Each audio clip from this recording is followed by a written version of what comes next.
Bonjour à tous. Alors, cette année, nous ne marcherons pas que pour la vie, c'est vrai. Nous allons marcher aussi pour la liberté.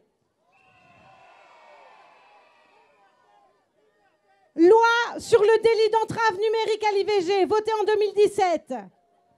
Projet porté en 2018 par Laurence Rossignol de supprimer la clause de conscience des professionnels de santé relative à l'avortement.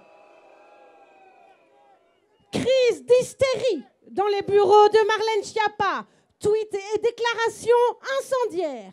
Dès que quelqu'un ose remettre en cause le droit à l'avortement ou dénoncer les manipulations sur l'embryon, faut-il continuer la liste de ces attaques multiples, incessantes, contre le droit à la vie et la liberté de conscience?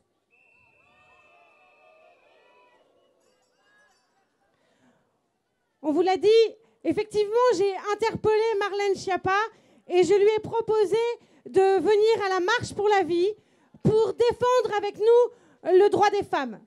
Marlène Schiappa n'a pas répondu et je crois qu'elle n'est pas là aujourd'hui.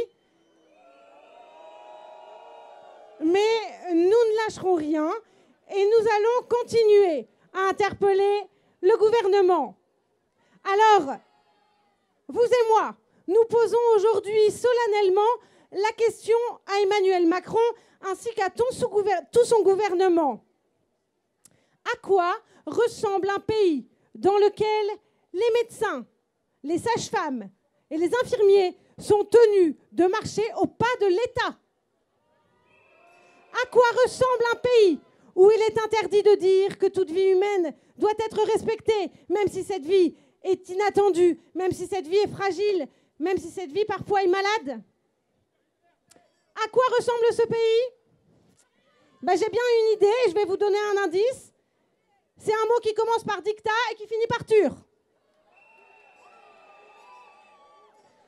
Ah, il a fière allure, le pays des droits de l'homme. C'est clair. Notre liberté de dire que l'avortement est un drame.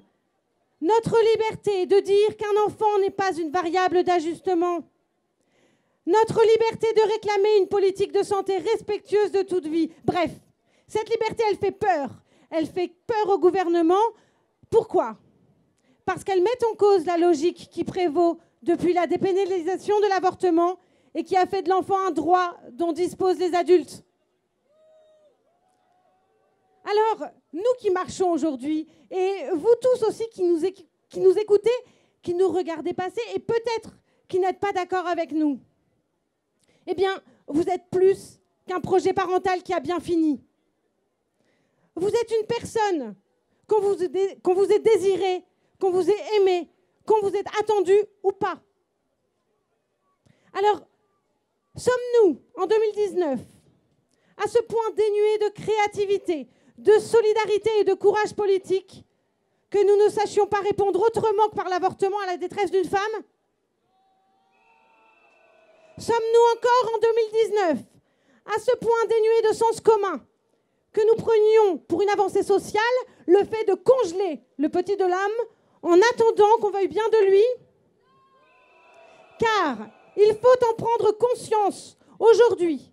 Ce sont quelques 230 000 embryons congelés qui attendent qu'on décide de leur vie ou de leur mort, soit l'équivalent de la ville de Bordeaux plongée dans l'azote liquide. Sommes-nous encore en 2019 assez cruels pour regarder sans ciller se développer un marché de l'humain où les enfants sont fabriqués, vendus, soldés au gré des désirs des adultes? Sommes-nous encore en 2019 aveugles et incapables de voir combien l'avortement s'est banalisé au point qu'il est plus facile dans ce pays de se débarrasser d'un enfant que de prendre un rendez-vous d'opticien? Occupez-vous de vous, laissez-nous avorter, c'est notre utérus et pas le vôtre, qu'on nous dit. C'est vrai. Et pourtant, nous sommes là. Nous sommes là parce que nous constatons depuis trop longtemps l'échec de cet individualisme. Nous sommes là parce qu'on ne bâtit pas une société avec de l'égoïsme, mais avec de la solidarité. Parce qu'on ne construit pas une société en refusant de se soucier d'autre chose que de son nombril ou de son utérus en l'occurrence. C'est vrai, c'est exigeant. C'est vrai Cela demande du courage et de la ténacité. Mais je crois fermement que la France en est capable. Alors, aujourd'hui, et aussi longtemps qu'il le faudra, nous serons la voix des enfants qui ne pourront jamais parler.